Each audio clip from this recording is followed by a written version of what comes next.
I am a 24-year-old female who got married to David, a 25-year-old male, not his real name, a year ago after being in a relationship for 2 years. We met through my cousin, who went to college with him and became good friends with David. He and I come from very, very different families, and I still don't know how we managed to stay together for so long when we're so different ourselves. For context, my parents are both realtors, and I've had a normal childhood. I also have a sister who's 3 years younger than me, so I wasn't spoiled either. We weren't too rich, but we weren't exactly poor, somewhere in the middle. It wasn't the same for David, who was born with a silver spoon in his mouth. He was the only child of his father Sean, a 50-year-old male, and since Sean was a business tycoon, David was a totally spoiled brat. His mother, Naomi, a 48-year-old female, was a socialite and didn't do much apart from attending parties and going on shopping sprees, mostly because she didn't need to do anything else. They were literally straight out of a novel, and not in a good way. My in-laws were rich and arrogant in the worst possible way, and they didn't even try to make me feel comfortable when I first met them. In hindsight, it feels weird that I didn't think their behavior was odd, but I was so in love with David that I didn't even care how his parents were. Neither did I care about the fact that they demanded that I live with them once we got married. I just agreed to all their terms and conditions because I wanted to marry David, and I assumed that so did he. He was my first serious boyfriend, and before him, I'd only ever had short flings with either men who weren't serious about me or men whom I didn't care for much. David was sweet, charming, and seemed like the perfect guy while we were dating, so I didn't think there was anything wrong with moving in with my in-laws once we got married. To be fair, they lived in a literal mansion, and I believed that we'd have our personal space in spite of the living arrangement. His parents had also been quite civil to me before we got hitched, and that was yet another reason for me not to question things. After I said yes to his proposal and agreed to their arrangement, it was my in-laws who seemed thrilled and covered the cost of the entire wedding, even though my parents had said that they wouldn't mind splitting the cost. My family and I actually thought that they really liked me, and we even discussed at length how they were being so kind to me. We had no idea what was to come, especially with regards to David, who had never been anything but perfect in my head. David and I ended the lease on our rented apartment a week before our wedding, and moved in with his parents soon after the wedding. The first few days were nice enough, but gradually things began to change for the worse, and it was so slow in the initial days that I barely even noticed it. Both Sean and Naomi had started becoming a lot colder towards me, and weren't as civil in their way of speaking as they used to be earlier. They'd ignore my existence if it suited them, and then if they were feeling mean, they'd make snide comments about me and my family. David told me not to mind it initially, and said that once we'd had a baby, it would cement my place in the family, and my in-laws would turn over a new leaf. But I wasn't ready to have kids and wanted to wait it out. That led to a few arguments and fights between us, after which he started growing distant from me and wouldn't spend as much time with me as he would earlier. This was just the first 3 months of our marriage, and they'd already started showing their true colors, but I still stupidly kept hoping that things would get better eventually. After a couple months passed, the pressure to have a baby began to build from all sides, and I began to seriously consider moving back home. But every time I'd say that to David, he'd tell me that he loved me and couldn't bear to live without me. It became a vicious cycle, and I was just so exhausted that I even fell behind at work. I'd already said no to taking the lead on a few big projects that had been offered to me and let others manage those, because I wasn't sure if I'd be able to handle the pressure from my in-laws and at work altogether. I was in a very dark place at the time and didn't even have the energy to fight for myself when it came to David and his parents and their constant nagging and jibes. I kind of gave up and took it all without complaint because I didn't feel brave enough to say a word. And looking back, it sucks that I let things get so bad in the first place at all. I could have left him, but I loved him. And every time I'd want to leave, he'd play the "I love you and can't live without you" card, which just made it impossible for me to leave. I was already feeling weak, and that just made me feel worse about even thinking of leaving, when my husband insisted that he loved me so much. I was trapped, so to speak. This went on for a while and would have probably gone on for longer had I not discovered David's affair. About 3 weeks ago I was reading in bed, and David had gone on a jog. He'd left his phone on the bed, but after a while I heard buzzing from another source, which seemed weird. I checked the phone that was on his bed, and that wasn't buzzing, so I looked all over the room and located another phone in his laptop bag. I'd never seen that phone before, and neither did I know anyone by the name of Jessica, and it took me a few seconds to try and process what I was witnessing. I kept the phone with me and tried to unlock it, with no luck, so I decided to wait for David to come back home. When he came back home, we talked for a while, and then he went to sleep. After he fell asleep, I used his face to unlock the phone and went through the only messages he had on this phone, the ones with Jessica. Their texts were all pretty explicit, and it was obvious that he was having an affair with this lady. They'd made several plans to meet, and had gone through with those plans as well, from the looks of it. The text went back to almost 4 months, after we'd just been together a little over half a year. The recent texts weren't very flirty or cute, though, and were mostly Jessica demanding an explanation for something that had happened, and insisting that he either leave me or he get the job done that he'd promised. David had been ignoring her for the most part, and that's probably why she'd called that day. While reading the texts, I recorded it all with my phone and even took screenshots and sent them to my email address for good measure. Then I cried myself to sleep as silently as I could, because the realization that David had been cheating on me for the past 4 months had finally hit me, and I couldn't hold it together anymore. I cried the entire night away, but by the next morning I was ready to confront David about what I'd found. I expected him to deny it or try to get me to forgive him. But he did none of those things, to my surprise. He owned it and told me very confidently that he had cheated on me with an employee, and everyone in the family knew about it as well. Apparently he'd meant to tell me about it, but he thought that it would get in the way of having a child, and he didn't want that right now, because his parents were hounding him to have a baby so they'd have an heir for the company at the earliest. That was pretty much my only purpose as a member of their family, to present them with a kid so they'd have someone to take over the business eventually, and that's why he'd married me so early. According to him and my in-laws, these were my prime years, and I'd have to have a baby soon. It was already bad enough that I came from such a financially weak background. The least I could do for them was give them a healthy child at the right time. He even had the audacity to tell me that he was getting stressed out because of my refusal to have a baby and the pressure that his parents had put him under, which is why he'd had an affair, and he'd been honest with his family about it, so there was no need for me to get so mad since his parents didn't mind. Jessica was just his stress relief. But at the end of the day, I was the one he loved, and I was his wife, so I didn't have to worry. So after saying all that rubbish to me, he left for work that day without even waiting for a reply because he thought this was totally normal behavior. I packed my stuff up right after he left and snuck out of the house to go back to my parents' place, where I told them everything once I got there. They had no idea how my life was at my in-laws' place because I'd never told them out of fear that there'd be a ton of drama if I did tell them the truth about how I was being treated by my husband and in-laws. After I found out about the affair, I realized there was no point in holding back anymore and spilled everything. My parents were very supportive and instantly put me in touch with one of their friends who happened to have a son, a divorce attorney. I told David that I needed some time to think and that I'd be living with my parents for a while, and he bought it. In the meantime, I worked out the divorce papers with my lawyer, and within 3 days he'd been served. He didn't see it coming because I hadn't mentioned anything about divorce even after I'd learned about the affair, so he was definitely taken aback the day he was served, and came right over to my parents' house. He thought that he could argue his way back into my life, but in my head, our relationship was over, and I'd accepted that, so his arguments were all pointless. He went back home disappointed that I wasn't staying with him despite his cheating, which just goes to show that he really did think of me as nothing but a huge pushover who could be bossed around all the time, and I'd stay nevertheless. The day after that, I received a call from my in-laws, and Naomi told me that I'd pay for what I'd done to her son because he'd apparently been miserable once he realized I wasn't coming back.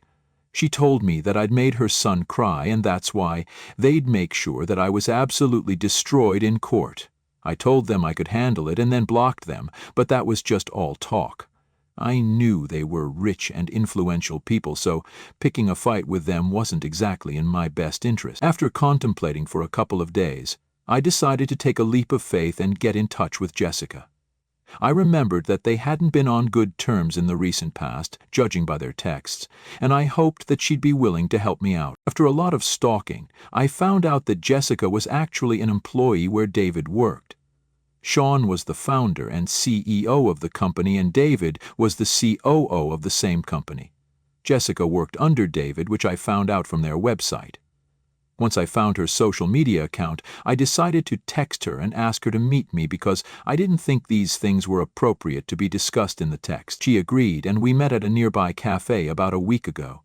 She was a couple of years older than us, very attractive and single, so it was no big surprise that David had chosen her to have an affair with. She apologized to me for wrecking my home, but also said that it was not personal, and the only reason she'd gotten involved with David was because he was the one who initiated the affair and had promised her a huge promotion and raise if she agreed.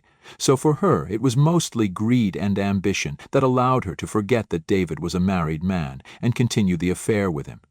And for David, it was just a stress buster. She told me that she'd continued to work even after the affair ended about a month ago because the promotion that she'd been promised ended up going to some other employee who also happened to be a woman, which had led her to believe that she was probably not the only person that David was involved with in the office. She'd been trying to get back at David by texting him on his secret phone that he usually hid from me by keeping it turned off along with his laptop, but on the day that I'd found out, he'd probably forgotten to do so. Jessica confessed to me that she'd been trying to blackmail him into promoting her, or else she'd come out with the truth and end our marriage, so he could either leave me himself or she'd arrange it for him. Unfortunately, the threats had no effect on him, because somewhere deep down, both of them knew that he had way too much influence and wasn't going to be intimidated by an ordinary employee. She'd be the one jeopardizing her future career if she spoke up, and that's why she'd had to continue working in silence despite knowing what she did, because she was scared she'd lose her job if she said anything against him. Me texting her had given her some hope, and that's why she'd agreed to meet me, so we could at least come up with some idea about what to do next. I explained my side of the story to her, and then we decided that for now, her best bet would be to file a report with the police to make sure this goes on his record and get in touch with the other female employees of the office so we could find out if he was involved with any of them or not. After about 4 days, she told me that she'd spoken to most of the female employees that she worked with, and the majority of them said that they had been offered such deals by David where he'd hinted at promotions if they agreed to his terms. A lot of them had turned him down.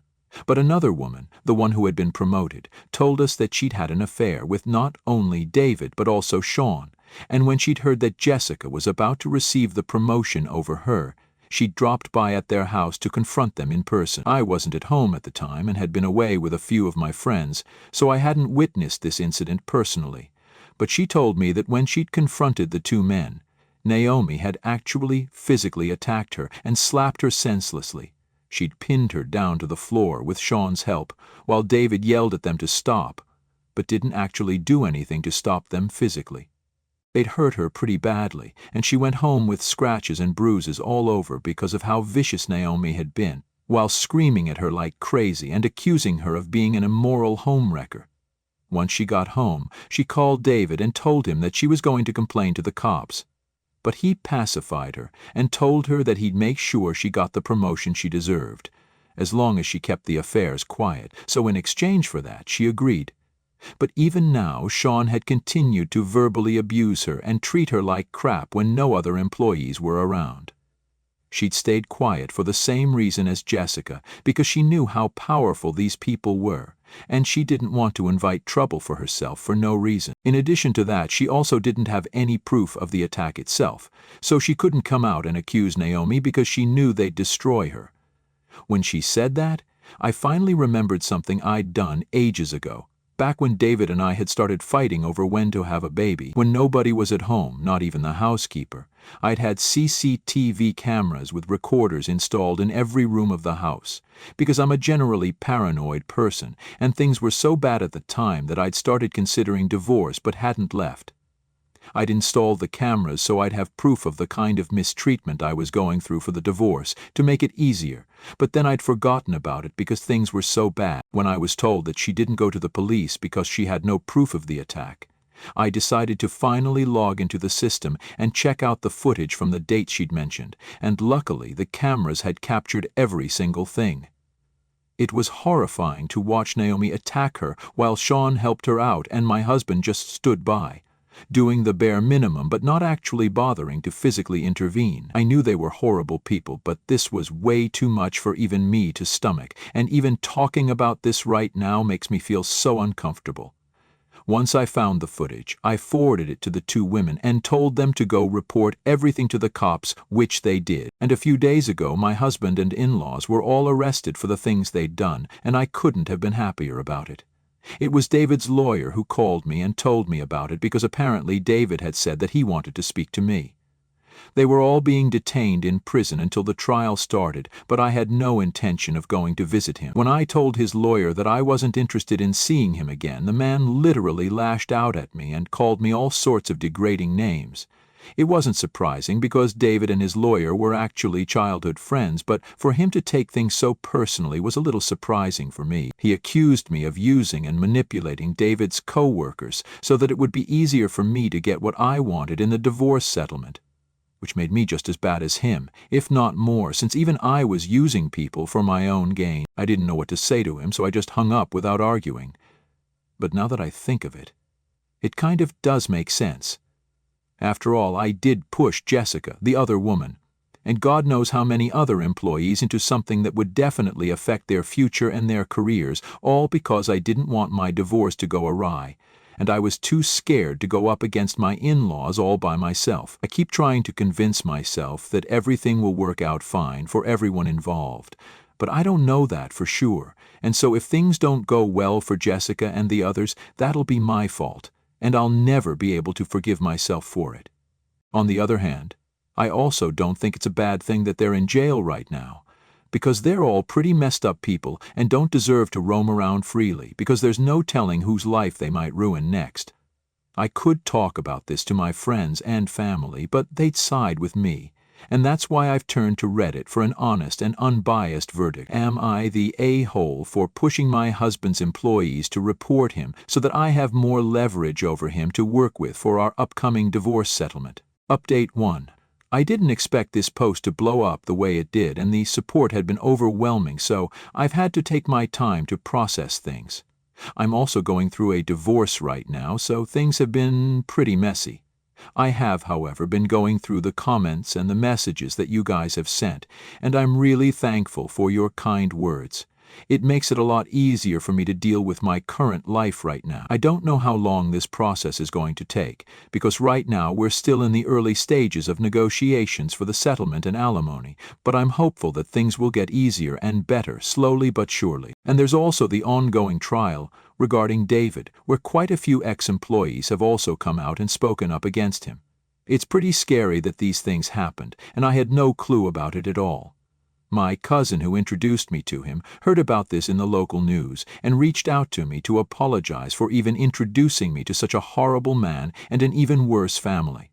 Jessica had been keeping me updated on the trial, and it's not looking too good for them at the moment. They might be looking at anywhere from 3 years to even 5 or more. It's crazy how David, in spite of the situation he's in, has still managed to get on my last nerve during the negotiations. They're conducted online, because I refuse to go out there to see him in person. He doesn't deserve that, and he always makes it a point to tell me that he loved me and I ruined his life. Like, no, you ruined your own life by cheating on your wife and being a creep. That's not my fault. It's tough right now, but I'm trying to go with the flow. Update 2. It's final. The judge ruled that David and his parents were going to jail for 3 years.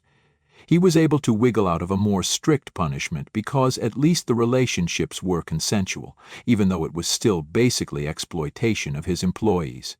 He's also going to have to pay a huge sum to all the women who spoke up and testified against him, and that's definitely going to affect his bank balance significantly. I don't know how that's going to affect my settlement and alimony, but I guess I'll find out soon enough. For now, I'm happy that he's going to face the punishment for whatever he put these women through. He totally deserves this, and much worse if I'm being honest. Update 3. Hi everyone. So, I'm back after a long time, and I guess people have been wondering what happened to me. Things have been better ever since my divorce was finalized about 6 weeks ago. David and his parents had to sell off all their assets to be able to pay off and compensate their victims. I also received the amount I'd asked for in the settlement, and the alimony is going to be paid in installments over the next couple of years. I'm not sure if he'll be able to pay off the entire amount, though, judging by the state of their company. Their stocks had been plummeting steadily ever since the news of their arrest broke, and they haven't managed to recover since, even though their board of directors have put other people in charge to replace David and Sean. It's quite possible that they might go bankrupt and shut down, which would be sad for the other employees, but they can always find other jobs where they don't have to work for creeps like these. I hope their company gets shut down and they go bankrupt, to be honest. Yeah, I won't get my alimony, but it'll be totally worth it still. For now, I'm just focusing on rebuilding my own career and life. I'm going to therapy, to the gym, and just trying to live my life the way I'd wanted to before David came along and ruined it all.